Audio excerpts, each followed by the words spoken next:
Today I'll be reviewing a movie so bad that when its copyright was about to expire, no one bothered to claim it, and it was put into the public domain. Inspired by thatguywiththeglasses.com's Nostalgia Critic, I decided to copy the Nostalgia Critic. But instead of reviewing old movies from the late 80s and early 90s, I'd review old black and white movies as the Old-Timey Nostalgia Critic.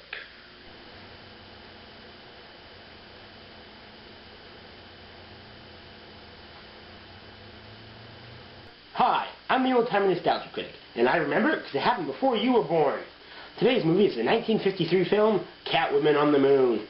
And no, it's not about Halle Berry and Eartha Kitt on the moon. I wish.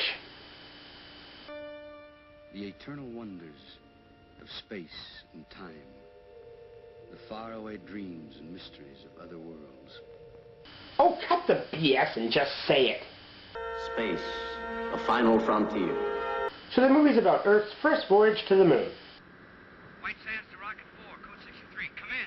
Hey, that spaceship's very accurate to a real one, right down to the lawn chairs. Lawn chairs in space! Awaking from their nap, the astronauts lounge about, bump the equipment, do sit-ups, check their makeup, and then answer the radio that's been beeping for the last couple minutes. Are we on course, Helen? On course. Are you sure? Quite. Did she check her course in the mirror?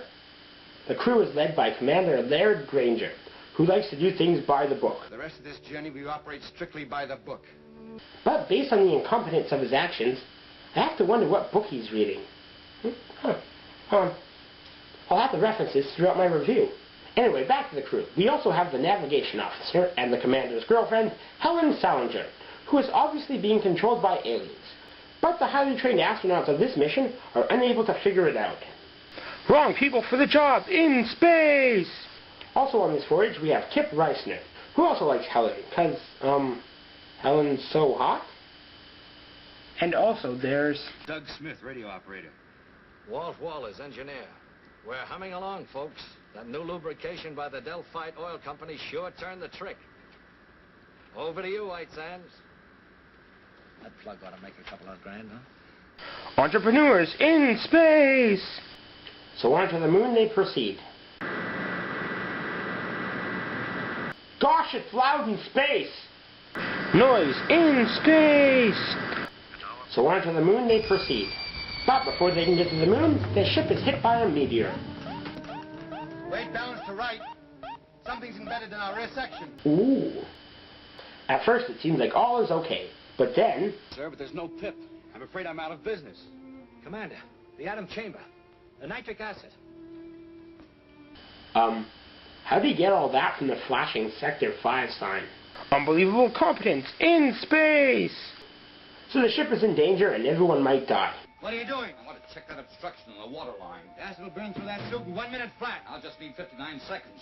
I hope. Come back here. Can't. It's not by the book!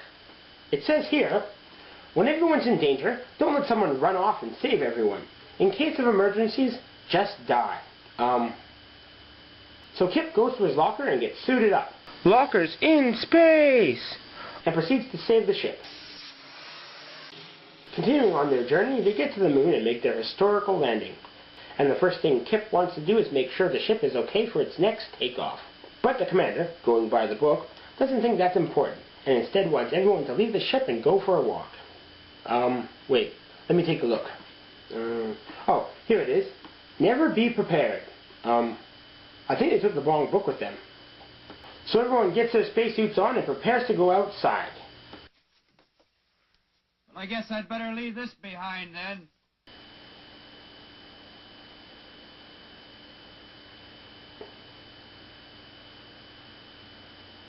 So anyway, Laird Granger heads off to be the first man on the moon.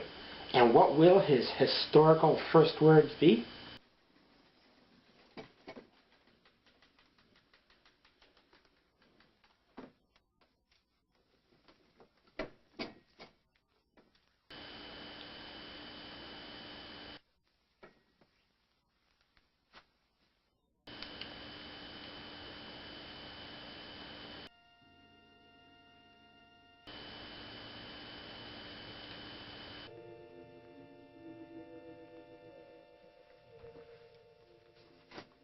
It works.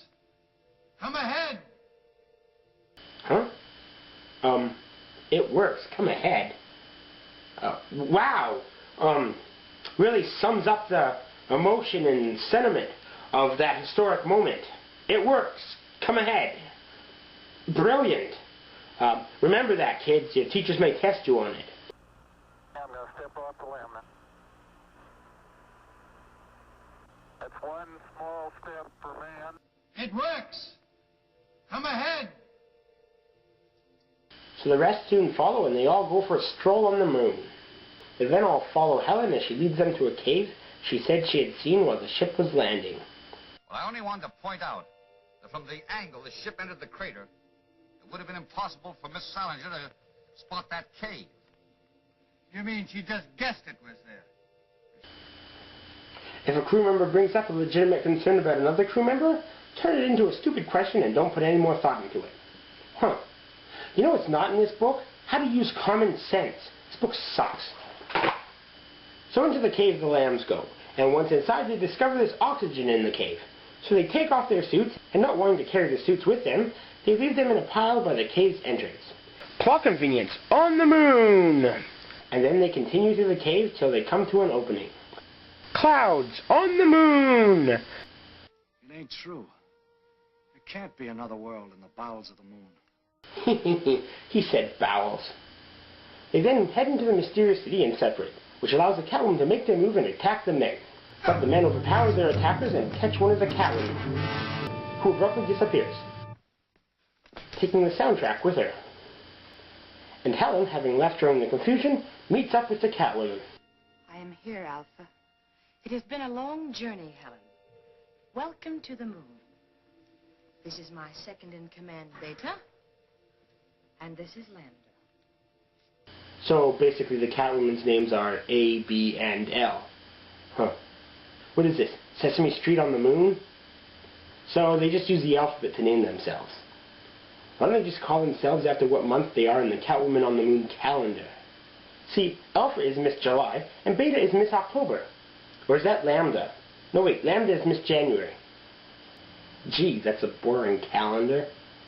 So Helen is sat down and told of how the Catwoman's planet is dying, and that their advanced race is to survive they must leave the moon and go to Earth, which is why they mean to steal the spaceship after they get the men to tell them how to fly it.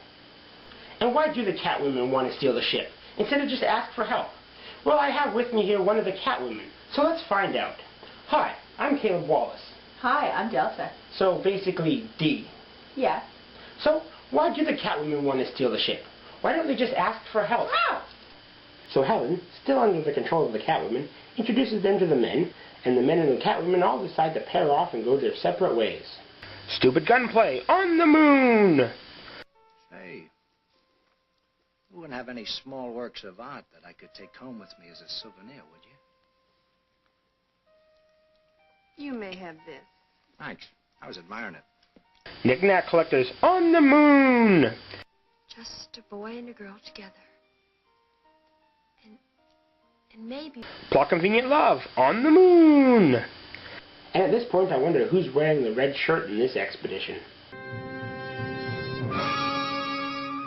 Oh, Walt is.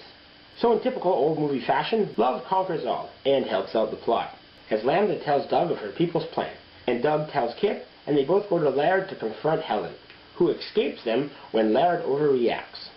Lambda then tells them Alpha, Beta, and Helen are heading to the ship, and that she saved 2 spacesuits for them. So as Doug and Kip go to put the spacesuits on, Lambda tries to stall the Catwoman, and is subsequently knocked over the head with a rock and killed. Advanced alien killing weapons on the moon!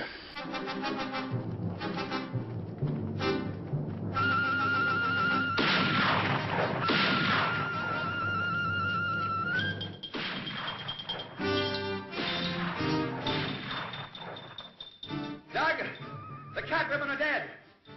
Helen's all right. Did he just off-camera kill an entire race of people? Genocide on the moon! And that pretty much wraps it up for this movie. This is the Old Timey Nostalgia Critic reminding you that this is the Old Timey Nostalgia Critic. The end in space!